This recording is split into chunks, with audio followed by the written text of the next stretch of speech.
Leave തരാതെ വരുമ്പോഴൊക്കെ ഉണ്ടല്ലോ, ഞാൻ കമ്പനിയിൽ നിന്ന് റിസൈൻ ചെയ്ത് നാട്ടിലേക്ക് വന്നാലും ഒരുപാട് തവണ ആലോചിച്ചതാണ്. പിന്നെ ഒരു വിധത്തിൽ കടിച്ച് പീഡിച്ച് അവിടെ തൂങ്ങി നിന്നതാ. എന്തിനു വേണ്ടിയിട്ടാ? കല്ലൂനും ലച്ചുവിനും നാളെ നല്ലൊരു ഭാവി ഉണ്ടാവാൻ വേണ്ടി. ഒരു പരിധിയൊക്കെ കഴിഞ്ഞപ്പം മെന്റൽ പ്രഷറൊക്കെ കൂടി ലച്ചൂസിനെയും കല്ലൂരിനെയൊക്കെ കാണാണ്ടേ വല്ലാണ്ടൊരു ഡിപ്രഷൻ സ്റ്റേജിലോട്ട് വരെ പോയിട്ടുണ്ട്. പിന്നെ അമ്മൂമ്മയ്ക്ക് അറിയാമല്ലോ, ഞാനിവിടെ വാങ്ങിയിരിക്കുന്ന സ്ഥലം ലച്ചുവിന്റെയും എന്റെയും പേരിലാണ്. അതുപോലെ കല്ലൂന്റെയും ലച്ചുവിന്റെയും പേരിൽ നല്ലൊരു എമൗണ്ട് ഞാൻ ഫിക്സഡ് ഡെപ്പോസിറ്റ് ഇട്ടിട്ടുണ്ട്.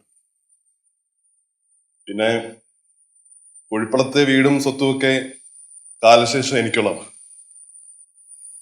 അല്ല മോനെ, അതൊക്കെ ഇപ്പം ഇവിടെ പറയാൻ കാര്യം?